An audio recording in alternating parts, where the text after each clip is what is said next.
Alors, amen, amen. Shalom à nouveau à chaque personne qui est là pour l'étude biblique de ce vendredi. Une étude biblique où est-ce que le Seigneur va nous parler qui, oui, Dieu combat pour nous, mais aujourd'hui, on va voir vraiment, pas nécessairement les conditions, mais il faut comprendre comment le Seigneur peut combattre pour nous.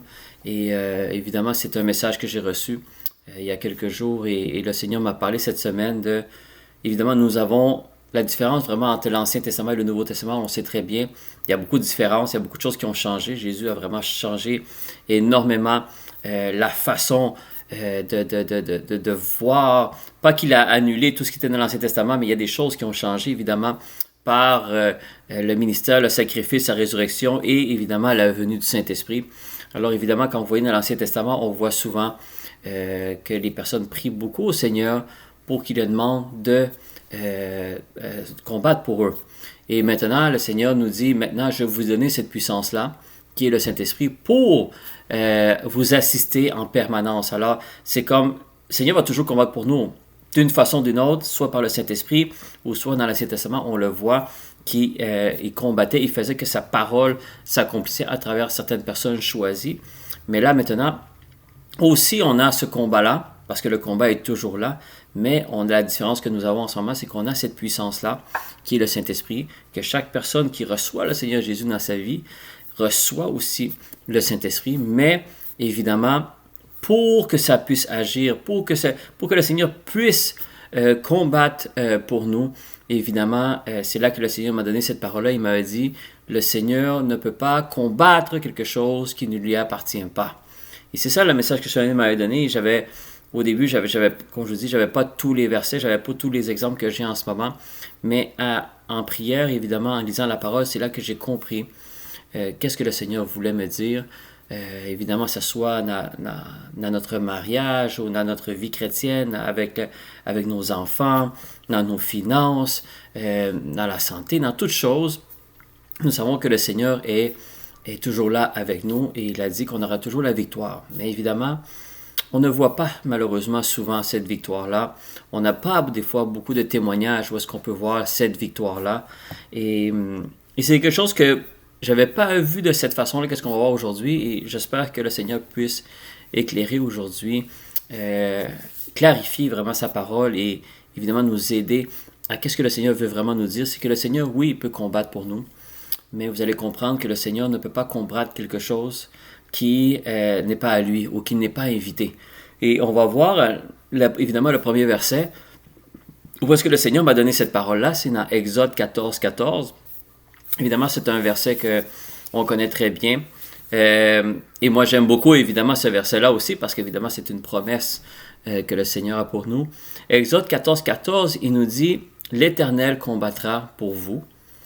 Et vous, gardez le silence. » Et alors, quand vous voyez dans d'autres versions, le garder silence, des fois, ça peut être, évidemment, le Seigneur veut dire reste tranquille. Hein? On peut interpréter ça, garder silence et reste tranquille. Parle pas trop vite, ne t'énerve pas. Mais il y a d'autres versions, la version anglaise, on le voit, c'est garde ta paix. Hein? Keep your peace. Et le Seigneur combattra pour toi.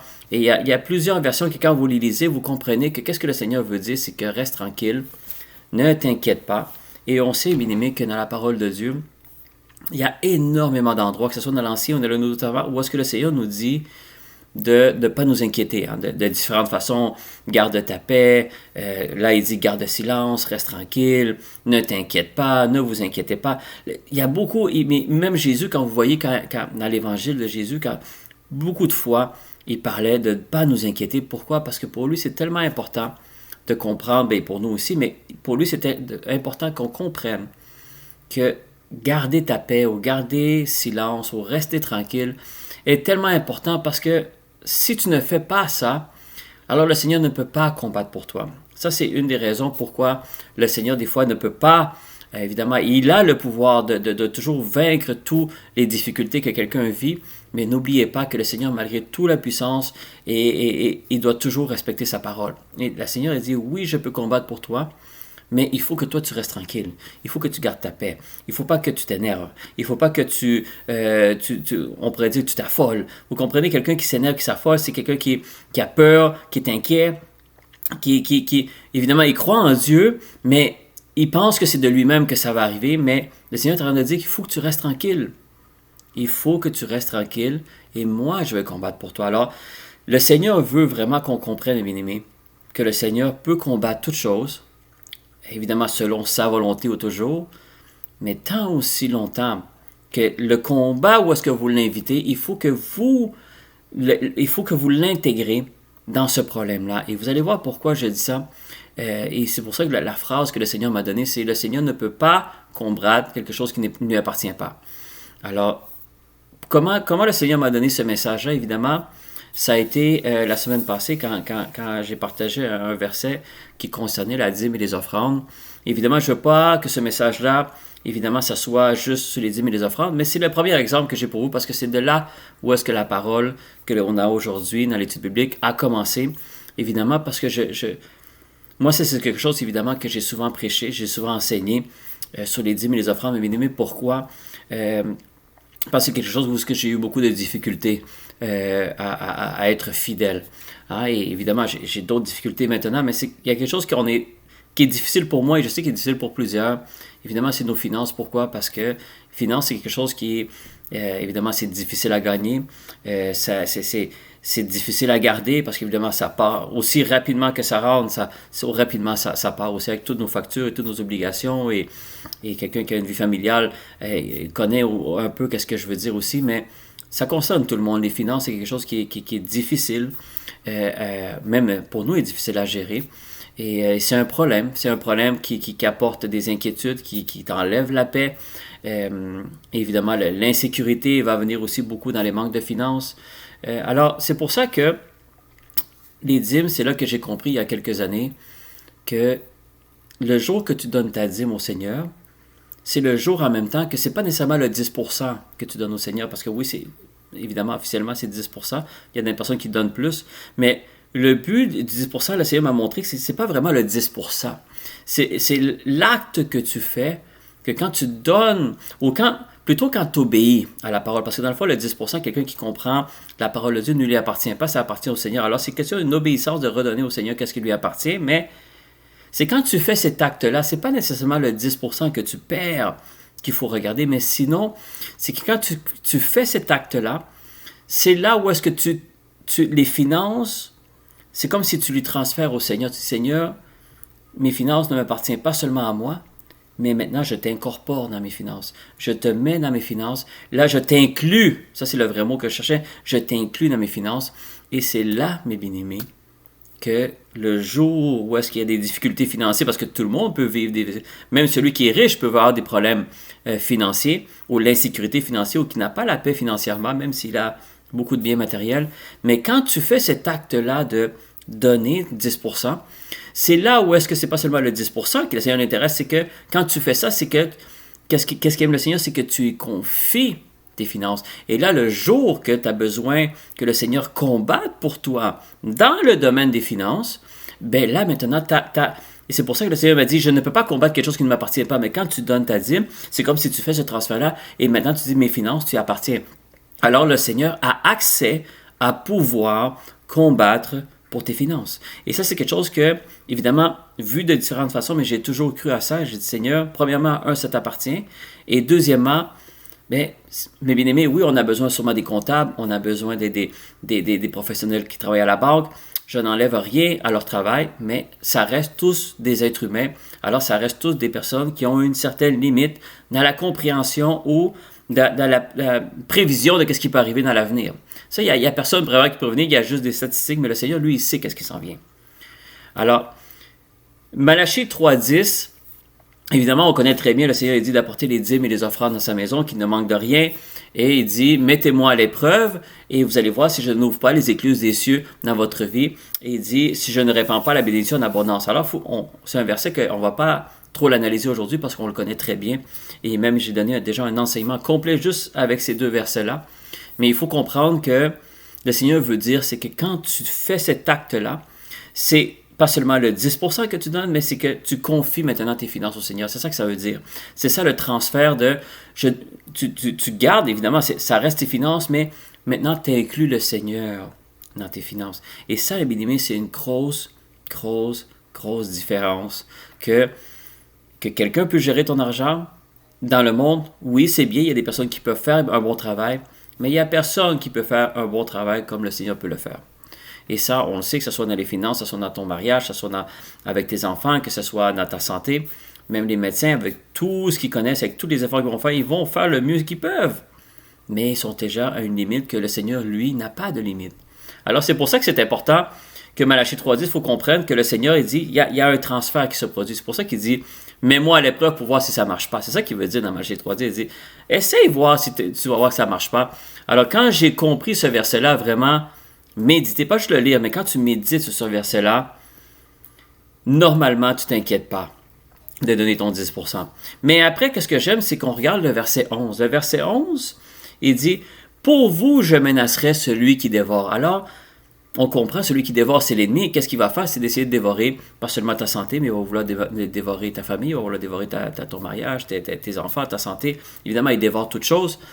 Mais qu'est-ce qu'il est en train de dire, c'est que quand il dit « pour vous, je menacerai celui qui dévore », ça veut dire « je vais combattre pour toi ». Ça veut dire que le Seigneur, c'est comme si le Seigneur rentre dans le ring. Hein? Vous savez, c'est un ring de boxe. C'est comme si vous donnez l'autorisation au Seigneur de rentrer dans ce ring de boxe et d'aller se battre contre l'opponent qui est à l'autre côté. Il va se battre pour toi, il va travailler pour ton équipe. Hein, vous comprenez, j'essaie de vous l'imaginer dans un sport qu'on connaît. Alors, c'est comme si tu mets le Seigneur dans ce terrain-là et tu dis, Seigneur, là maintenant, c'est toi qui combats. Moi, la seule chose que je peux faire, c'est de t'inclure dans mon combat. Mais quand le Seigneur rentre dans le ring ou quand il rentre sur le terrain, bien-aimé, il n'y a aucune possibilité que l'ennemi puisse gagner. Il y a aucune, on pourrait dire, il n'y a aucune chance, mais ce n'est pas une question de chance, il n'y a aucune opportunité, il n'y a aucun pourcentage de probabilité que l'ennemi puisse gagner ce combat-là, parce que c'est toujours le Seigneur qui va gagner. C'est pour ça que l'ennemi, c'est ce qu'on va voir aujourd'hui, il va toujours essayer de séparer ce que le Seigneur a uni. Pourquoi? Parce que quand le Seigneur unit, quand tu invites le Seigneur dans quel que soit le domaine de ta vie, ça veut dire que tu l'inclus dans ce domaine-là. Et quand tu l'inclus dans ce domaine-là, le jour que l'ennemi va vouloir dévorer où est-ce que tu as inclus le Seigneur, c'est là que le Seigneur rentre dans le ring, comme je dis, et il va combattre. Et l'ennemi, ça, il sait qu'il ne peut pas le vaincre. Et c'est pour ça que dans les finances, mes bien-aimés, pourquoi j'avais eu ce message-là, c'est qu'on sait, bien-aimés, que nos finances sont constamment menacées. Et même quand on regarde le psaume 34, verset 11, c'est un psaume aussi, un verset qu'on connaît très bien dans les psaumes, qui dit « Les lionçons éprouvent la disette et la faim, mais ceux qui cherchent l'Éternel ne sont privés d'aucun bien. » Alors, évidemment, il faut comprendre aussi que c'est pas parce que tu donnes ta dîme ou parce que tu as confié tes finances au Seigneur qu'automatiquement tu vas devenir millionnaire. C'est faux, c'est pas vrai. Le Seigneur va donner selon à chacun et on ne peut pas dire automatiquement parce que tu donnes ta dîme que tu vas devenir riche ou tu vas devenir millionnaire. Non, mais il y a une chose qui est certaine, qui est quelque chose que je peux vous garantir parce que c'est dans la parole de Dieu. Quand il parle des lionceaux, bien aimés, les lionceaux, aussi on avait déjà parlé ça dans un étude biblique, les lionceaux, il parle des riches de ce monde. Quand vous l'analysez dans d'autres versions, vous allez voir que c'est ça qui veut dire dans le lionceau. Alors c'est des petits lions parce qu'on sait que lion, le grand lion, le lion de Judas, c'est le Seigneur. Alors les lionceaux, c'est les petits rois, si on pourrait dire. On pourrait les nommer comme ça. Mais dans le monde qu'on vit en ce moment, c'est le monde qui ont beaucoup de pouvoir, beaucoup de richesse. Mais il dit, même ces personnes-là, malgré leur richesse, malgré leur pouvoir, malgré le haut grade qu'ils ont, malgré qu'ils sont connus partout dans le monde, ces personnes-là ne sont jamais à l'épreuve de tout perdre. Et c'est pour ça qu'il dit éprouver la disette et la faim. Alors celui qui a la disette et la faim, bien aimé, c'est celui qui a tout perdu. Parce que celui qui vit la faim, c'est celui qui n'a pas quelque chose à manger. Alors, si tu n'as pas quelque chose à manger, ça veut dire que tu es très pauvre. Tu es très pauvre. Alors, il est en train de dire que les lionceaux éprouvent la disette et la faim. Ils ne sont pas à l'abri de ça. Alors, même si tu as toutes les richesses ou tous les pouvoirs que tu as, tu n'es pas à l'abri. Mais regardez ce qu'il dit après. Mais ceux qui cherchent l'Éternel ne sont privés d'aucun bien. Alors, on pourrait aussi le dire, celui qui inclut, celui qui a que ça, le Seigneur marche avec cette personne-là. Je ne dis pas que cette personne-là va devenir riche, mais je peux vous garantir, la paix que ce lionceau-là n'a pas, celui qui se confie dans le Seigneur, lui, il a cette paix-là. Pourquoi? Parce qu'il sait que celui qui monte dans le ring, c'est pas n'importe qui. C'est le Seigneur lui-même. Et quand le Seigneur monte dans le ring, ben, il n'y a personne qui peut vaincre le Seigneur. Il n'y a personne qui peut vaincre l'ennemi. Le Seigneur, excusez-moi. L'ennemi, ça, il le sait. Alors c'est pour ça que vous allez voir que tous les endroits où est-ce que vous voulez inclure le Seigneur dans votre vie, mais quel que soit le domaine, vous allez voir que l'ennemi va toujours combattre pour le séparer. Parce qu'il sait, et on sait dans le monde qu'on vit en ce moment, et ça ne date pas d'aujourd'hui, ça date de toujours, on ne sait jamais ce qui peut arriver. On ne sait jamais dans quel moment la bourse peut chuter. On ne sait jamais quand une famine ou une crise économique peut arriver. On ne sait jamais, même dans l'Ancien Testament, on parlait de famine, ce n'était pas des crises économiques, mais même l'Égypte, rappelez-vous, quand Joseph était là, Pharaon, avec tout le pouvoir, la sagesse et l'intelligence qu'ils avaient, parce que c'était des personnes qui étaient intelligentes, ils avaient une certaine sagesse, pas celle du Seigneur, évidemment, mais ils étaient capables de prévoir des coups, ils étaient capables de diriger des armées. C'était la plus grosse puissance qu'il y avait dans ce temps-là, c'était l'Égypte. Mais vous voyez qu'ils n'étaient pas capables de voir plus loin que quelques mois ou peut-être une année maximum. Mais là, le Seigneur avait annoncé que dans 7 ans, il allait avoir une famine. Alors, même quelqu'un qui a autant de pouvoir comme Pharaon et la puissance que ce peuple-là avait, si le Seigneur n'avait pas utilisé Joseph pour prévenir Pharaon, il aurait vécu la disette et la faim. Et pourtant, il était quelqu'un de très puissant, la personne peut-être la plus puissante qu'il y avait dans ce monde-là en ce moment. Alors, ça fait juste nous prouver, bien-aimés, que même dans le monde, tu peux avoir des avis scientifiques et des statistiques et tout, mais il n'y a personne vraiment qui peut prévoir la faim et la disette quand ça peut s'abattre sur quelqu'un. Alors, mes bien-aimés, une raison de plus, quand tu vois ça dans la parole de Dieu, et tu le sais que c'est pas parce que quelqu'un ou un savant l'a dit, non. Il y a seulement le Seigneur ici, qu'est-ce qui va arriver dans 1 an, dans 2 ans, dans 3 ans et dans 5 ans, et ainsi de suite. Alors, c'est pour ça que moi, dans ce domaine-là, et vous allez voir, on va parler pas seulement des domaines des finances aujourd'hui, c'est le premier exemple que je vous donne, on va parler de d'autres domaines aussi. Quelqu'un qui ne donne pas les finances au Seigneur, ça veut dire qu'il n'est pas fidèle dans les dîmes, mais bien aimé, c'est quelqu'un qui, malheureusement, n'est pas à l'abri de la disette et de la faim que le monde peut être frappé très durement. Et pas seulement en ce moment parce qu'il y a eu le virus, il y a les bruits de guerre malheureusement dans certains pays. Non, ça peut arriver, même dans les moments où est-ce que tu penses qu'il y a la paix, dans ce moment-là, les actions, la bourse, l'économie, tout peut chuter. Mais alors, c'est pas seulement quand les choses se produisent autour de nous, des fois ça peut arriver dans les moments où est-ce que tu t'y attends le moins. Et c'est pour ça que j'ai toujours donné ça dans mes enseignements de finances, mais je vais finir avec ça.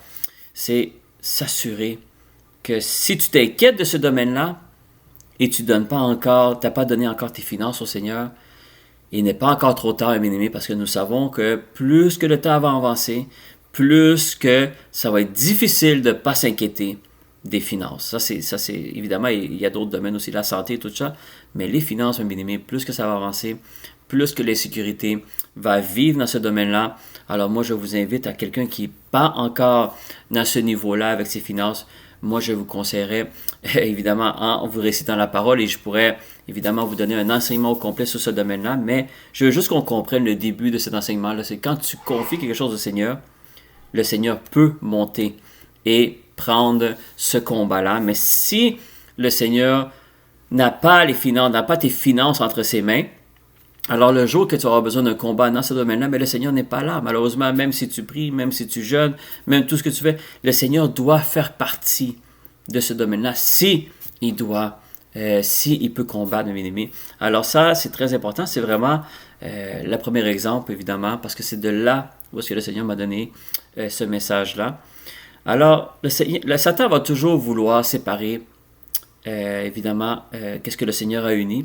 Alors évidemment, un autre exemple que je vais vous donner, que le Seigneur m'a donné, évidemment, c'est le mariage. Le mariage, on sait, on va aller dans Marc 10, versets 6 à 9, mais ça vient aussi de Genèse. Hein?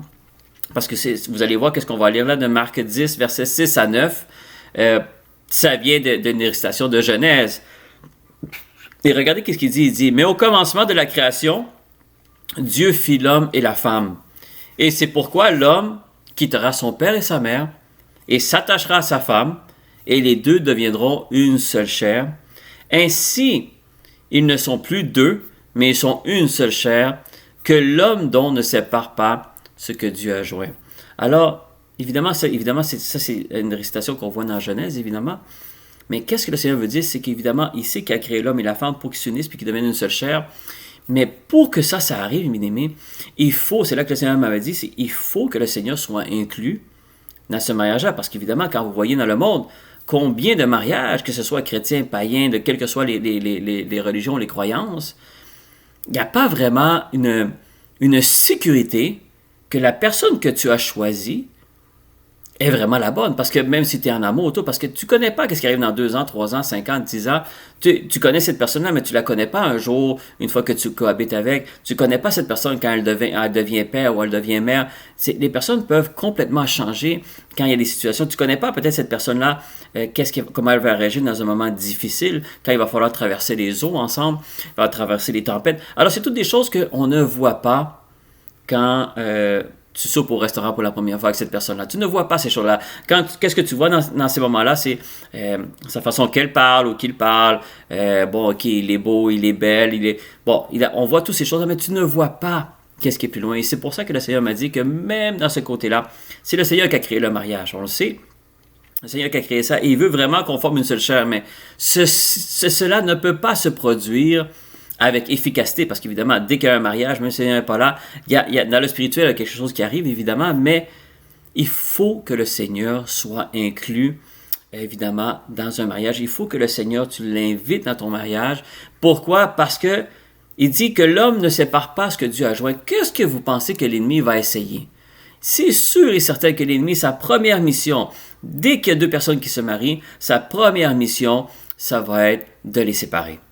Ça va être une mission. Pourquoi? Parce qu'il sait que 2 personnes qui s'unissent ensemble avec le Seigneur en plus, mais bien aimé, l'ennemi ne peut rien faire. Évidemment, il va avoir des difficultés, il va avoir des tempêtes, il va avoir des discussions, il va avoir des malentendus, mais bien aimé, on n'est pas à l'abri de cela. Il ne faut pas croire que parce que le Seigneur est là, qu'il n'y a plus de problème. Non, c'est faux. Au contraire, des fois, ça peut être encore plus difficile parce que tu vis un combat charnel, mais en plus, tu vis un combat spirituel. Alors, évidemment, c'est quelque chose qui est constamment en combat, mais qu'est-ce que le Seigneur veut me dire, mes amis? C'est quand tu inclus le Seigneur dans ce domaine-là, mais le jour où est-ce que, évidemment, l'homme et la femme vont se mettre à genoux, ils vont dire, Seigneur, ou quand eux est à part aussi, ils peuvent dire, Seigneur, tu fais partie de mon mariage, tu fais partie de ma maison, c'est toi qui m'as donné cette femme-là, ou c'est toi qui m'as donné cet homme-là. Seigneur, j'ai besoin de toi. C'est le temps maintenant que tu rentres dans le ring et que tu te battes pour moi. Et mes bien-aimés, si tu as confié ce mariage-là au Seigneur, si tu as invité le Seigneur dans les bons moments comme dans les mauvais moments, mes bien-aimés, le Seigneur va aller et va aller au combat.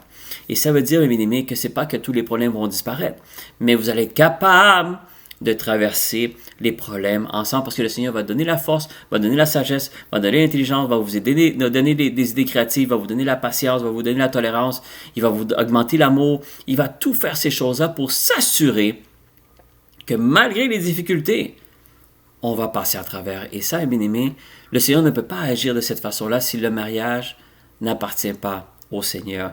Et quand, évidemment, le Seigneur est dans le mariage, évidemment, c'est d'un commun accord, évidemment, les 2 personnes doivent aller dans la même direction, sinon, évidemment, c'est quelque chose qui est très difficile. Pas impossible à Dieu, évidemment, il n'y a rien d'impossible à Dieu, mais c'est quelque chose, évidemment, qui est difficile. Mais, même si une personne demande au Seigneur de l'inclure dans le mariage et de faire la volonté du Seigneur et tout ce que le Seigneur demande de faire, mais bien aimé, le Seigneur peut faire des choses que même vous et moi, on peut être vraiment dans l'étonnement, dans ce que le Seigneur peut faire dans un couple, dans un mariage.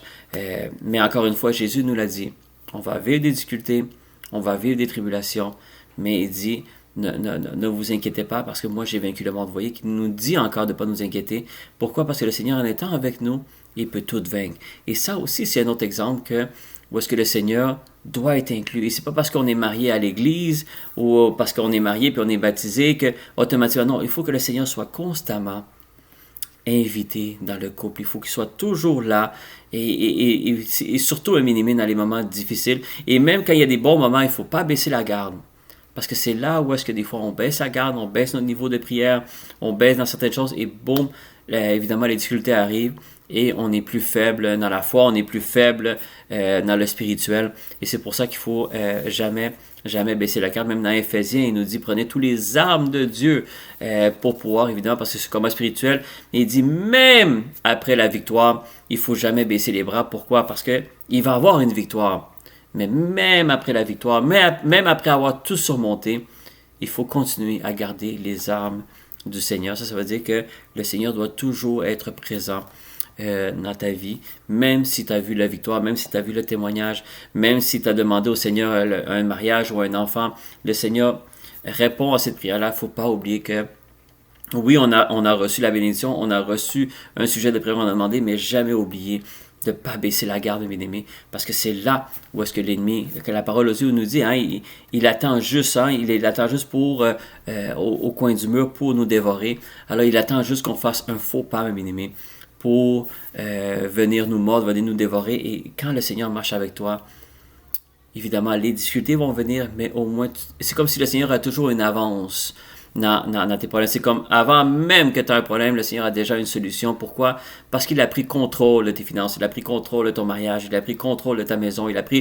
tu donnes le contrôle au Seigneur. Et c'est pour ça que le Seigneur dit, c'est tellement important de comprendre ça, parce que si le Seigneur n'est pas là, il ne peut pas combattre. Si le Seigneur n'est pas invité, il ne peut pas rentrer. Et c'est pour ça, mes amis, que c'est important que le Seigneur soit toujours dans quel que soit le domaine que vous allez vivre, dans quel que soit le domaine, même si ça va bien en ce moment, n'oubliez pas de l'inviter pareil. Pourquoi? Parce qu'on ne sait pas ce qui va arriver après.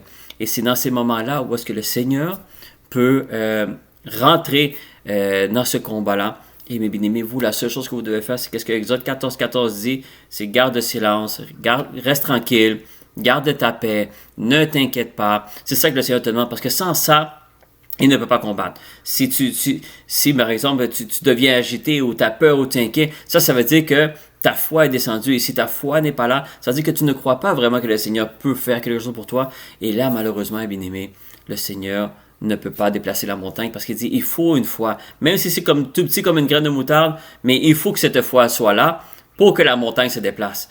Alors et c'est pour ça que c'est important que le Seigneur dit, garde le silence ou garde ta paix. Ça veut dire que il faut absolument que tu restes tranquille, que tu t'agites pas, parce que sans ça, le Seigneur ne peut pas combattre. Et en plus de garder ta paix, évidemment, il faut qu'il soit inclus, évidemment, dans ce domaine-là de ta vie, mais c'est très important, mes amis, de aussi garder quand on voit les statistiques, quand on voit l'essence augmenter, quand on voit l'inflation, quand on voit, mais bien aimé, le Seigneur nous dit, garde silence, reste tranquille, parce que si tes finances appartiennent au Seigneur, tu n'as pas à t'inquiéter qu'est-ce que les experts y disent, parce que tu as déjà confié tes finances à celui qui est le plus expert de tous les experts, à celui qui connaît toutes choses et sait exactement comment gérer qu'est-ce que les autres personnes ils ont une limite à gérer. Et c'est pour ça, bien aimé, que tu restes tranquille. Il ne faut pas que tu t'affoles, il ne faut pas que tu t'énerves comme tout le monde le fait.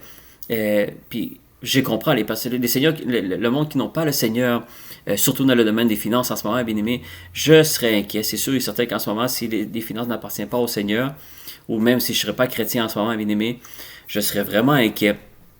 Pas seulement pour mes finances, mais l'avenir au complet, même de mes enfants et tout, et de mon mariage. Pourquoi? Parce que il y a tellement d'insécurité, il y a tellement d'imprévus qui peuvent arriver. Le COVID nous a montré quelque chose que un simple virus peut basculer le monde au complet, bien aimé. Alors on réalise qu'on est très fragile. Malgré toute la technologie qu'on a, malgré toutes les puissances que beaucoup de personnes ont dans le monde, on s'est rendu compte que l'être humain, la fragilité de l'être humain, on l'a vu dans ces 2 dernières années surtout.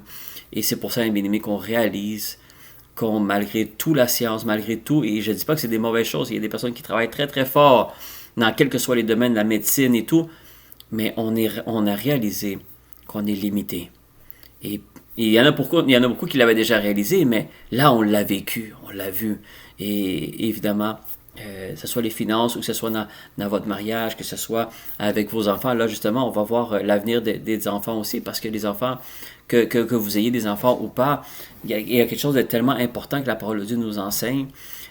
Évidemment, on va voir Proverbe 22, verset 6, un proverbe qu'on connaît très bien, un verset qu'on connaît très bien, qui dit « Instruis l'enfant selon la voie qu'il doit suivre, et quand il sera vieux, il ne s'en détournera pas. » Alors, évidemment, instruis l'enfant selon la voie qu'il doit suivre. Quelle est la voie que l'enfant doit suivre? Évidemment, le Seigneur, qu'est-ce qu'il souhaite? C'est que ce soit la voie de sa parole, hein, évidemment. Mais si tu le mets dans une voie autre, ben qui est peut-être qui n'est pas du Seigneur, ben évidemment, même quand il va être vieux, ça va être difficile de s'en détacher parce que c'est avec ça qui a grandi. Alors, les racines ont été formées avec qu'est-ce que tu leur as enseigné. Alors, c'est pour ça qu'ils disent souvent, même dans le monde naturel, dans le monde païen, ils te disent peut-être les 5 premières années d'un enfant, ou peut-être les 10 premières, je ne connais pas les statistiques, mais les premières années d'un enfant sont cruciales pour l'avenir de l'enfant. Et ça, scientifiquement parlant, c'est prouvé que les premières années d'un enfant est crucial, qui va beaucoup définir l'avenir. Je ne dis pas que c'est impossible qu'il réussisse s'il a été mal élevé les premiers 5 ou 10 ans. Non, mais ça va être très difficile pour cette personne-là. Mais ça, c'est biblique. Le Seigneur t'a dit, tu instruis l'enfant selon la voie qu'il doit suivre. Alors, il n'est pas en train de parler nécessairement du Seigneur. C'est sûr que le souhait de Salomon, c'est qu'évidemment, la voie, ça soit celle du Seigneur. Mais il est en train de dire que quelle que soit la voie que tu diriges ton enfant, quand il va être vieux, ben, il ne va pas s'en détourner. Ou même s'il va vouloir s'en détourner, ça va être encore très difficile pour lui. Alors, c'est pour ça que dans l'avenir de vos enfants, bien-aimés, que vous ayez un enfant ou plusieurs, c'est important d'inclure le Seigneur dans leur avenir. Pourquoi? Parce que l'avenir, même nous, même si nous sommes les meilleurs parents au monde et nous savons que nous faisons les bonnes choses, on sait encore une fois, bien-aimés, n'oubliez jamais qu'on est tous limités et on fait des erreurs et on peut faire quelque chose qu'on pense qu'on fait du bien aux enfants, mais malheureusement, on est en train de peut-être les diriger dans une mauvaise voie à cause qu'on a été un exemple, je donne, très sévère dans certaines choses, mais au lieu de le rendre plus sage, on le fait devenir plus rebelle. J'ai des exemples que je donne encore une fois, je ne suis pas expert dans ce domaine-là, même si j'ai 2 enfants, parce que je demande beaucoup de conseils au Seigneur, mais il y a certaines gestes qu'on fait à minimer, que c'est très important, ça peut influencer énormément l'avenir de nos enfants. Alors c'est pour ça que la parole nous montre, instruit l'enfant sur la voie qu'il doit suivre. Alors qu'est-ce qu'est la voie? Alors c'est très important que dès qu'ils sont petits, bien-aimés, c'est commencer à parler du Seigneur, commencer à lui montrer le Seigneur, même s'il ne comprend pas tout, c'est pas grave. Tu lui montres les choses. Évidemment, mon enfant, des fois, souvent, il me voit, il dit, you're gonna be helpful for Jesus. Il parle évidemment en voulant dire, tu vas aider le Seigneur Jésus. Évidemment, quand j'apporte la parole ou quand je donne l'étude biblique, pour lui, c'est, je vais aller aider Jésus. Alors, évidemment, c'est dit d'un enfant de 5 ans, mais qu'est-ce qu'il veut dire? C'est que je vais aller aider le Seigneur, je vais aller aider. Alors, pour lui, c'est, OK, papa, vas-y, il n'y a pas de problème, je vais t'attendre parce que je sais que tu vas aider Jésus. Alors, évidemment, c'est plutôt Jésus qui m'aide, vous savez, mais évidemment, dans le raisonnement d'un enfant, pour lui, je suis en train d'aider le Seigneur. Mais qu'est-ce que je veux dire avec ça? C'est que déjà là, dans leur jeune âge, je ne dis pas qu'il connaît des versets par cœur ou quoi que ce soit, non, mais il sait que son papa a cette voie-là. Et un jour, il me l'a déjà dit, je veux aider Jésus avec toi un jour. Alors, il y a ce désir-là, évidemment, de un jour faire ce que moi je fais, par la grâce de Dieu, gloire à Dieu. Alors, évidemment, ça ne fait pas de lui automatiquement quelqu'un qui, quand il va être grand, il va être sauvé et tout, mais déjà là, on voit qu'il se dirige vers cette voie-là. Et c'est ça qui est important. Évidemment, c'est pas facile, évidemment, parce que, évidemment, avec toutes les distractions qu'il y a dans ce monde, avec les tablettes, les YouTube, les dessins animés, on essaie de limiter, mais on sait, bien que même si on limite, évidemment, il y a des choses qui s'échappent partout. On connaît l'école qu'on l'envoie, mais on ne sait jamais avec quel ami il va se rencontrer. On ne sait pas qu'est-ce que ces amis-là vont leur enseigner à nos enfants. Et j'ai toujours dit, même à ma femme, je disais, un jour, nos enfants vont être affrontés, on va être, comment je pourrais dire, présentés à des tentations que nous-mêmes, on a vécues quand on était jeunes. Alors, c'est pas parce qu'ils ont été grandis dans le Seigneur qu'ils vont pas être tentés comme nous, on a été tentés. Alors, l'important, c'est d'inclure le Seigneur avec nos enfants. Pourquoi? Parce que quand ils vont vivre ces tentations-là ou ces difficultés-là, mais au moins, ils vont savoir que ils auront quelqu'un à qui parler, ils auront quelqu'un à demander de l'aide. Et c'est là que les enfants, des fois, ils commencent à prier de leur jeune âge parce qu'ils réalisent déjà qu'ils vont demander, oui, à leurs parents, mais ils comprennent que celui vraiment qui va être, on pourrait dire, le pilier de leur avenir, nous, on va être là pour les aider, mais ils vont savoir que le Seigneur est une bonne ressource, que le Seigneur est celui vraiment qui va pouvoir diriger leurs pas, et que mes parents, un exemple, ça a été des personnes qui évidemment, ils étaient catholiques, ils croyaient en Jésus, tout, mais vous voyez, mes amis, on ne sait pas quelqu'un qu'on apprenait la parole de Dieu, quoi, mais il y a quelque chose qui me touchait beaucoup, c'est que je voyais Jésus avec des statuettes ou dans quelles que soient les images, évidemment qu'on sait que ces images-là ne sont pas bonnes, mais au moins je voyais Jésus dans ma maison. Vous comprenez ce que je veux dire? Alors, Évidemment, c'est représenté d'une façon que la parole de Dieu nous dit de ne pas le faire, mais le Seigneur a permis ces choses-là parce qu'évidemment, Jésus a été présent dans mon jeune âge, mais ça n'a pas évité que, évidemment, j'ai fait des erreurs et le Seigneur est venu me chercher par grâce parce qu'évidemment, je ne méritais pas son salut, loin de là. Mais qu'est-ce que je veux dire, c'est que j'ai voyé Jésus pareil dans ma maison. Et ça, c'est quelque chose qui sûrement a joué un gros avantage. Pourquoi? Parce que je savais qu'il existait, mais je ne savais pas comment le chercher, je ne savais pas comment parler avec lui, je ne savais pas comment avoir une relation avec lui. Évidemment, le Seigneur, un jour, il m'a tout enseigné, il m'a montré la voie. Évidemment, j'ai donné ma vie au Seigneur et je suis devenu chrétien. Mais l'important à minimer, c'est que n'oubliez pas d'enseigner vos enfants qui est le Seigneur. Parce que si on ne le fait pas, ou quelqu'un qui ne le fait pas, mais ne vous inquiétez pas que le monde va lui montrer qui n'est pas le Seigneur. Et c'est là, un pasteur avait déjà dit ça, il dit, assurez-vous d'enseigner qui est Jésus à vos enfants dès leur jeune âge, parce que le monde va leur enseigner un faux Jésus, quelque chose qui est pas bon. Pourquoi? Parce que le monde va vouloir, évidemment, il dit, le monde va vouloir séparer votre enfant avec cette relation. Et quand je parle du monde, c'est l'ennemi, évidemment, qui va utiliser plusieurs façons pour que votre enfant soit séparé de cette relation-là avec Jésus. Et c'est pour ça que dans Proverbe, Salomon il nous dit, instruis ton enfant dès qu'il est jeune dans la voie du Seigneur. Alors ça veut dire, il faut que tu inclues le Seigneur dans ce domaine-là. Même si des fois, tu les vois à l'église, tu dis, mais il lit pas trop la parole. Au moins, ils sont à la bonne place. Au moins, ils entendent la parole. Au moins, ils voient du monde prier. Je ne dis pas que ça fait qu'ils sont sauvés automatiquement, mais au moins, ils sont à la bonne place. Ils voient quelque chose. Et après, évidemment, ils auront une décision à prendre, mais au moins, ils ont grandi proche de la parole. Ils ont grandi en entendant parler de Jésus. Et nous, en tant que parents, évidemment, inclure le Seigneur dans cette relation-là. Pourquoi? Parce que le jour que tu vas demander au Seigneur, mais si tu as confié tes enfants au Seigneur, évidemment, quand on présente nos enfants au temple, c'est comme si, évidemment, c'est pas nécessairement le baptême, parce que le baptême, vous savez, c'est volontaire. Il faut que les enfants, quand ils sont grands, ils vont choisir d'être baptisés. Mais quand tu les présentes au temple, c'est comme si tu donnes ton enfant au Seigneur. Tu dis, Seigneur, je compte sur toi pour m'aider à instruire ces enfants-là ou cet enfant-là. Et ça, bien aimé, c'est une autre facette aussi que le Seigneur nous demande. Si tu veux que le Seigneur combatte dans quel que soit le domaine, il faut que le Seigneur, ce domaine-là lui appartient, que tu l'aies invité dans ton mariage, dans ton couple, dans ta maison, dans ta santé, dans tes enfants, dans tes finances. Il faut vraiment que tu inclues le Seigneur dans ces choses-là. Comme ça, quand tu demandes au Seigneur de combattre, mais maintenant, ça lui appartient. Alors oui, le Seigneur va combattre. Et tout ça aussi va aussi, bien aimé. Là, on a parlé des finances, on a parlé des mariages, on a parlé des enfants, c'est tout. On aurait pu parler aussi de la santé. Parce que sinon, évidemment, j'ai tellement de domaines où est-ce que le Seigneur peut prendre place. Mais je pense qu'on a compris le message parce que ça nous amène à qu'est-ce que les apôtres, quand ils ont reçu le Saint-Esprit, évidemment, ils ont découvert que la puissance qui était à l'intérieur d'eux ne venait pas d'eux, venait du Saint-Esprit. Mais là, il y a des prêches qui se faisaient. Hein? Pierre, il fait une prêche, 3000 personnes qui donnent sa vie au Seigneur. Et quand on voit Acte 3, qui est l'acte 3, qui est le suivant, on voit que Pierre et Jean, évidemment, ils font un miracle avec quelqu'un qui ne marchait pas, un boiteux, ils le font marcher instantanément. Là, le monde, ils sont dans l'étonnement.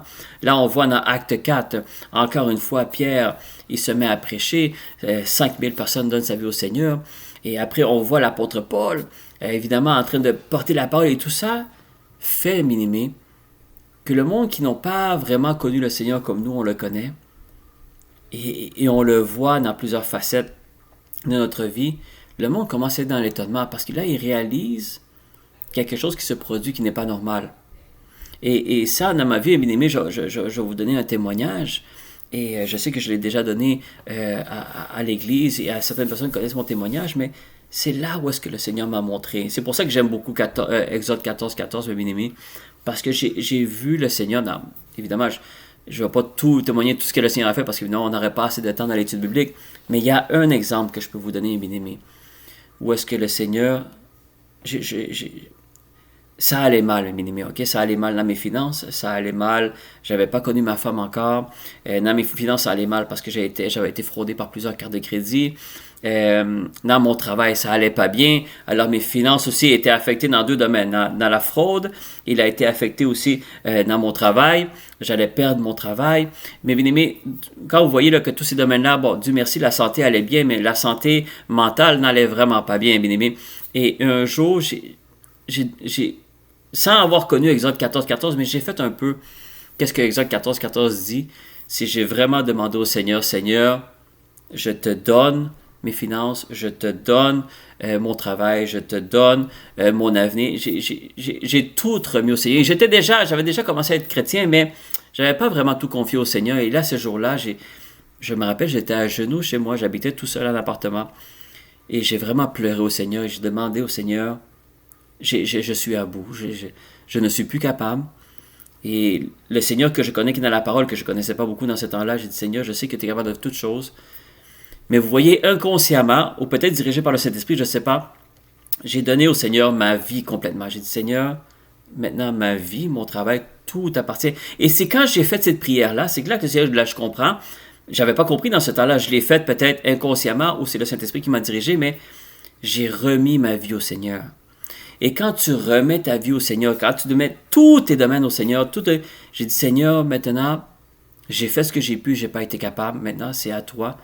Mais je savais dans mon cœur qu'il fallait que je remette ces choses-là au Seigneur. Et je savais qu'il devait, sans connaître la parole comme je la connais en ce moment, je savais que le Seigneur ne pouvait pas combattre si je ne remettais pas mes problèmes. Et c'est pour ça que j'ai tout remis mes problèmes, mes bien-aimés, au Seigneur ce jour-là. Et j'ai gardé ma paix, j'ai gardé le silence. J'ai fait, Seigneur, maintenant c'est toi qui s'en occupe. Parce que si tu restes agité après, ou tu t'inquiètes, c'est comme si tu n'as pas vraiment remis au Seigneur. C'est pour ça que c'est très important quand il dit « reste tranquille », c'est parce que après la prière, si tu crois vraiment que le Seigneur va agir, alors tu dois rester tranquille. Quelqu'un qui ne reste pas tranquille, c'est parce que là, il est plus sûr si le Seigneur va agir. Et s'il n'est pas sûr que le Seigneur va agir, mais le Seigneur ne veut pas agir. Parce que ça, c'est le manque de foi. Et pour que le Seigneur agisse, il faut la foi.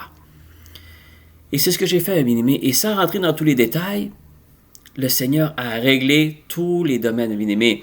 Et il m'a fait connaître ma femme aujourd'hui, que je connais, qui m'a donné 2 merveilleux enfants. Maintenant, le Seigneur m'a fait rentrer dans mon appel. Le Seigneur m'a réglé tous mes problèmes de finances. Le Seigneur m'avait donné un nouveau travail où est-ce que j'ai prospéré.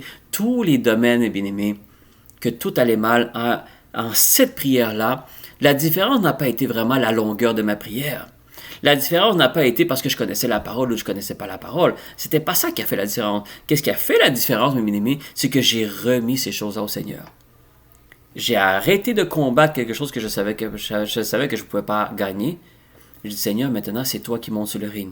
C'est toi qui montes. C'est toi qui vas me combattre parce que moi, 1, j'avais plus d'énergie. Et 2, je savais que même s'il me restait de l'énergie, je savais que je ne pouvais pas vaincre le problème. Je ne pouvais pas arriver à vaincre ces problèmes-là. Alors, j'ai donné ça au Seigneur. Et c'est exactement ça que Exode 14 nous dit. L'Éternel va combattre pour toi. Mais il faut que toi, tu restes tranquille et il faut que tu donnes ça au Seigneur. Il faut que tu donnes ce problème. Quand tu donnes le problème au Seigneur, ce n'est pas seulement une prière qui fait la différence. C'est la sincérité, évidemment, de ta prière, mais c'est comment tu réagis après ta prière. C'est comment tu réagis après la prière. Est-ce que tu continues à être inquiet ou tu as vraiment confiance que le Seigneur va s'en occuper? Ça, c'est tellement important, bien-aimé. Parce que si tu restes agité, c'est parce que tu n'es pas sûr si le Seigneur a vraiment entendu ta prière ou il va exécuter ta prière. Alors, bien aimé, ça ne fonctionnera pas. Et ce jour-là, ou je pourrais peut-être dire cette année-là, parce que ça a pris quelques mois, le Seigneur a réglé tous ces problèmes-là, bien aimé, que moi, je n'étais pas capable de faire. Le Seigneur les a réglés un par un, sans aucune faute, sans aucun problème. Tout s'est réglé à la merveille, bien aimé. Évidemment, après, j'ai eu d'autres combats, mais ce combat-là m'a fait réaliser l'enseignement qu'aujourd'hui le Saint-Esprit nous donne à tous, parce que le Seigneur me l'a rappelé, pas que j'avais oublié, mais je n'avais pas vu ça de cette façon-là, c'est que qu'est-ce qui a fait de la différence? Pourquoi le Seigneur a combattu dans ce domaine-là dans ma vie, ou dans ces 3 domaines-là qui allaient mal? C'est parce qu'un jour, j'ai pris la décision de dire, Seigneur, ça maintenant c'est toi qui s'en occupe, mais pour qu'il s'en occupe, il faut que tu le donnes. Que ce soit tes finances, que ce soit ton travail, que ce soit ta famille, que ce soit tes enfants, il faut que tu donnes ça au Seigneur, sinon il ne peut pas combattre pour toi. Et ça, c'est tellement important, mes bien-aimés. Et c'est pour ça que quand les apôtres ont compris que quand il y a des miracles qui se produisaient, ils savaient que c'était pas eux. Ils savaient que c'était le Seigneur Jésus. Et c'est pour ça que, on va aller dans le dernier verset, pour qu'on comprenne qu'avec le Saint-Esprit aussi, le monde voit dans l'étonnement. Ah, et avant de parler au dernier verset, excusez-moi, après ce témoignage-là, évidemment, ma famille a vu ce témoignage-là. Ma famille a vu dans quel pétrin que j'étais et qu'il n'y avait pas vraiment beaucoup d'issue pour moi. Mais quand ils ont vu agir le Seigneur de cette façon-là, mes bien-aimés, que ce soit ma famille, que ce soit le monde qui est alentour de moi, ils ont vu la gloire de Dieu. Ils ont vu que... Et moi, évidemment, je témoignais que c'était pour moi, que c'était le Seigneur. Et évidemment, ce n'était pas un seul problème qui s'est réglé, que le monde aurait dit « Ah, ben, ça aurait arrivé même si le Seigneur était pas là. » Non, c'est qu'ils ont vu qu'il y avait trois problèmes graves qui se produisaient. Et surtout, ma famille directe était au courant. Et quand ils ont vu ce témoignage-là, mes bien-aimés, je ne dis pas qu'ils ont tous donné leur vie au Seigneur immédiatement. J'aurais souhaité cela. Mais qu'est-ce qu'ils ont vu, par contre? Ils ont vu que le Seigneur est capable d'engager dans la vie de quelqu'un. Et ce n'est pas une question parce que j'étais plus fidèle ou j'ai moins péché. Non, c'était une question de confiance, de foi. Ça a été une question que j'ai dit, Seigneur, c'est à toi que je confie ça maintenant. Et là, le monde qui sont alentour de toi, ils vont voir, ils vont être étonnés. Ils vont se dire, mais comment est-ce possible que ces choses-là se sont réglées si facilement, sinon pourtant toi, ça a été tellement difficile à régler. Et c'est parce qu'évidemment, on sommes limités. Le Seigneur n'a pas de limite, mais le Seigneur est limité seulement dans qu'est-ce que toi tu y confies, dans quelle confiance tu donnes au Seigneur. C'est pour ça que le Seigneur n'est pas vraiment limité dans son pouvoir, mais il va toujours respecter sa parole. Le Seigneur ne peut pas combattre quelque chose qui ne lui appartient pas à m'aimer. Et c'est pour ça que cet acte-là, cette prière-là que j'ai faite cette journée-là, et je me rappelle que ce n'était pas une longue prière, c'était une prière avec beaucoup de larmes. Mais ce n'était pas une longue prière. Ce n'était pas une prière avec des mots cherchés dans la parole. Je n'avais pas de versets. J'ai dit, non. J'ai vraiment, avec un cœur sincère, Seigneur, c'est ce combat-là ou ces combats-là t'appartient. C'est plus à moi, c'est à toi. Je suis épuisé. Et bien aimé, la seule chose qu'il a fallu que je fasse, parce qu'évidemment, les problèmes ne se sont pas réglés le lendemain. C'est faux. Ça a pris des semaines, ça a pris des mois. Mais pendant ces semaines-là ou les mois qui sont suivis, il fallait absolument que je reste tranquille, que je garde le silence, que je garde la paix, parce que j'ai confiance que cette prière-là, j'ai fait un transfert. Hein? C'est comme quand tu fais un transfert Interact. Tu donnes le transfert, tant si dans l'autre personne n'accepte pas, l'argent ne appartient pas, vous comprenez, il est comme dans le milieu. Alors, cette prière-là, je l'ai vue comme ça, c'est comme tout ce que j'avais, j'ai fait comme un transfert Interact au Seigneur. J'ai tout donné au Seigneur. Et le Seigneur, lui, la différence, c'est qu'il accepte tout de suite le transfert. Mais dès qu'il accepte ce transfert-là, bien-aimé, maintenant, ça ne t'appartient plus, ça lui appartient à lui. Et quand ça appartient au Seigneur, bien-aimé, c'est là où est-ce que le combat devient intéressant. Parce que le combat va continuer. Mais le combat, pourquoi tu gardes ta paix, tu gardes le silence? Parce que tu sais que ce combat-là n'a pas d'autre issue que la victoire. N'a pas d'autre issue que la victoire. Et c'est ça que ça fait. Et ça fait un témoignage. Le monde alentour de toi sont étonnés.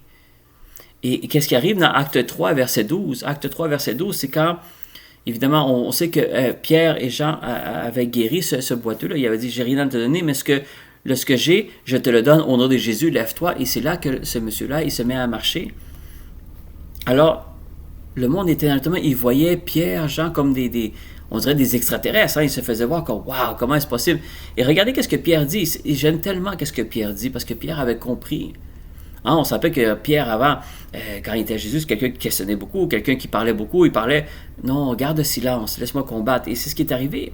Il parlait quand il devait parler, puis quand il parlait, c'était puissant. C'était plus n'importe quoi. Et ça, pour ça que j'aime beaucoup Pierre, c'est que Pierre était devenu sage. Pourquoi? Parce que le Saint-Esprit a pris possession de sa vie. Et Pierre avait donné complètement sa vie au Seigneur Jésus. Malgré les difficultés, ils ont eu confiance au Seigneur.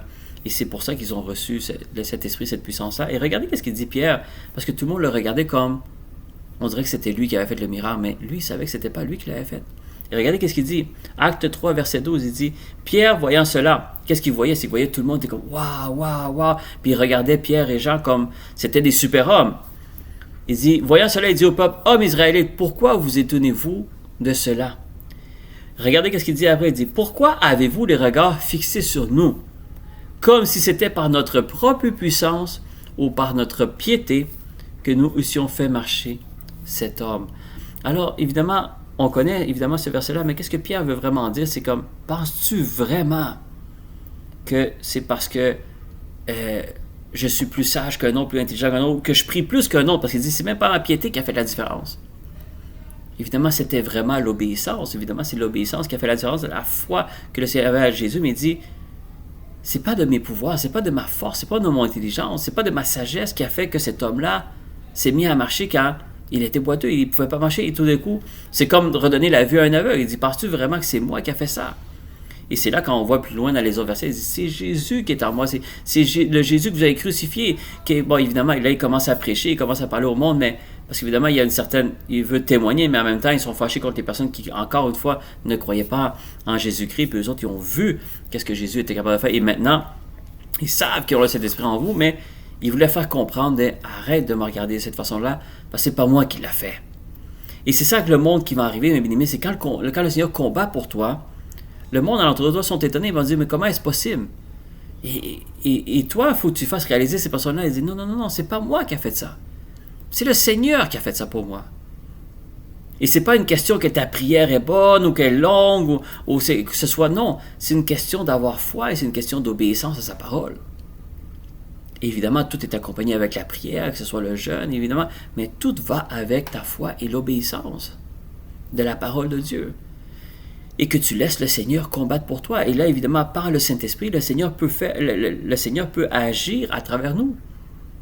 Il peut aller libérer, restaurer des cœurs, peut aller guérir des malades, tu peux aller chasser des démons, mais c'est pas nous qui va le faire, c'est le Saint-Esprit qui va le faire à travers nous. Mais pour que le Seigneur puisse agir de cette façon-là, bien aimé, il faut que tu aies premièrement la confiance, oui, mais il faut que tu donnes ta vie complètement au Seigneur. Il faut que tu aies confiance à ce que la parole de Dieu dit va s'accomplir.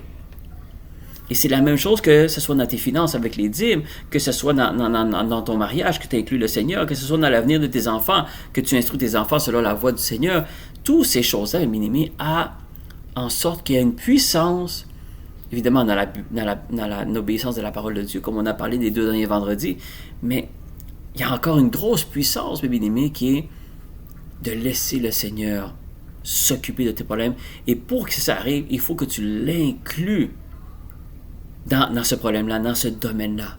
Et c'est pour ça que j'encourage beaucoup le monde d'inclure les finances au Seigneur, parce que les finances, c'est quelque chose qui est difficile et ça va être de plus en plus difficile. Alors, si les finances, le Seigneur ne s'en occupe pas, c'est une grosse préoccupation pour quelqu'un. Et que ce soit la santé, que ce soit l'avenir de tes enfants. Mais bien aimé, quand je vois ce qui arrive dans le monde, c'est sûr et certain que je me questionne, je dis, mais c'est quoi l'avenir qui va avoir mes enfants? Ça va être quoi dans 10 ans, dans 15 ans, dans 20 ans? Ça va être quoi l'Internet? Ça va être quoi les bruits de guerre? Ça va être quoi le changement climatique qui va arriver dans 10, 15, 20 ans? Et je pense à mes enfants, ils vont avoir 25, 30 ans. Ils vont être jeunes encore, mais je ne m'inquiète plus de ces choses-là, bien aimé. Je ne dis pas que jamais ça m'arrive, mais quand ça m'arrive, j'essaie de faire partir ça. Pourquoi? Parce que l'avenir de mes enfants repose dans les mains du Seigneur. Même mon avenir, l'avenir de mon mariage, l'avenir de mes finances repose dans les mains du Seigneur. Ça veut dire que oui, il va y avoir des difficultés, oui, il va y avoir des tribulations. Il ne faut pas se le cacher, il ne faut pas dire que non, parce que le Seigneur est là, qu'il n'y a plus de problème. Non, c'est faux. Mais que tu sais que ce n'est pas toi qui vas combattre. C'est le Seigneur qui va combattre pour toi. Et ça, bien aimé, ça enlève tellement un poids sur tes épaules. Parce que là, en ce moment, le poids des épaules de la plupart des personnes, chrétiens ou pas, c'est évidemment le poids des soucis du monde. Que ce soit dans les finances, dans les avenirs, on ne connaît pas. Mais bien aimé, quand le Seigneur, tu l'as inclus dans tous ces domaines-là, quand tu l'as inclus dans ta vie, tu l'as inclus dans ta maison, le Seigneur combat pour toi. Et pour une personne, les problèmes ne disparaissent pas, mais ta paix, elle est là. Et c'est pour ça que c'est étonnement pour les personnes, parce que les personnes voient que tu vis des problèmes. Ils vivent que tu as des difficultés. Ils vivent que tu vis dans le même monde qu'eux, puis le monde est à l'envers en ce moment. Mais ils ne te voient pas inquiet, ils te voient tranquille. Au contraire, tu es là en train de tranquilliser le monde, pourtant toi aussi tu as des problèmes. Et le monde va être étonné. Il y a beaucoup de personnes qui vont sûrement peut-être donner leur vie au Seigneur par ce témoignage-là.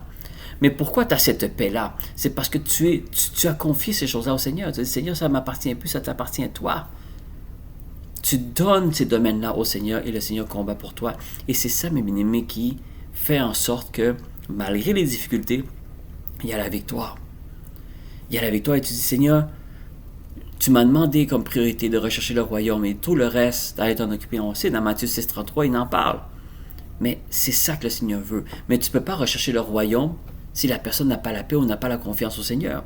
Si tu n'es pas conscient que le Seigneur a pris possession dans tous les domaines de ta vie, mais ça va être difficile pour cette personne-là de rechercher le royaume. Pourquoi? Parce qu'elle est constamment en train de se battre sur des choses que c'est supposé être le Seigneur qui se bat sur ça. Tu n'as plus besoin de te battre de ces choses-là. C'est le Seigneur qui prend le combat de ça. Le Seigneur te demande de rechercher le royaume. Le Seigneur te demande d'aller prêcher la bonne nouvelle, d'aller sauver des âmes. Il te demande d'aller chercher la moisson. Mais quelqu'un qui n'a pas la paix, quelqu'un qui est agité, quelqu'un qui est inquiet, ne peut pas aller chercher aucune moisson parce que la moisson, il va voir une autre personne qui est aussi agitée qu'elle. La moisson, la première chose qu'il va détecter souvent sur un ouvrier de Dieu, c'est que malgré que tu es ouvrier, il y a les mêmes problèmes, mais il y a la paix. Pourquoi? Parce que cet ouvrier-là, il sait c'est qui son patron. C'est ça la différence, c'est que l'ouvrier ici, moi je connais c'est qui mon patron. Moi je sais c'est qui va me défendre. Je connais mon avocat, je connais mon juge, je connais mon patron, c'est le Seigneur. Et il sait qu'avec le Seigneur, il n'y a pas de défaite. Et c'est ça qui fait que quelqu'un est minimé, que quand tu mets le Seigneur dans ces domaines-là, le Seigneur va combattre pour toi. Et c'est tellement un poids de moins sur les épaules de quelqu'un minimé, de savoir que le Seigneur combat pour toi. Évidemment, il faut suivre les instructions du Seigneur, il faut aller travailler pareil, on ne peut pas tout lâcher le travail et tout et dire « Ah, le Seigneur va s'occuper des finances ». Non, on a toujours la sagesse et l'intelligence, mais il faut comprendre que le Seigneur va toujours combattre dans les imprévus. Et il voit que tes enfants, tu confies tes enfants, mais tu continues à faire les devoirs de tes enfants, tu continues à faire toutes les choses, tu continues à les protéger pareil, mais tu sais que où est-ce que toi tu arrives à une certaine limite, le Seigneur prend la relève. C'est ça la différence. Les finances, c'est la même chose. Tu peux t'occuper des finances, tu peux investir, tu continues à travailler, tu mets de côté, il n'y a pas de problème. Mais la différence, c'est quand il arrive une limite où est-ce que tu n'es pas capable de franchir, le Seigneur, lui, c'est là où est-ce que, pour toi, c'est ta limite, c'est la fin. Pour le Seigneur, c'est le commencement. Mais pour que le Seigneur embarque dans ce domaine-là, il faut que tu lui donnes ce domaine-là pour que le Seigneur puisse combattre. Et évidemment, c'est ça le message, bien aimé. J'espère que le Saint-Esprit a pu m'utiliser de la bonne façon pour que vous compreniez qu'est-ce que vraiment le Saint-Esprit veut nous dire aujourd'hui. Le Seigneur est capable de combattre pour nous dans tous les domaines. Et évidemment, la victoire est assurée à 100%. Mais il faut vraiment que vous confiez ce domaine-là au Seigneur. Il faut vraiment que ta confiance soit à 100% au Seigneur.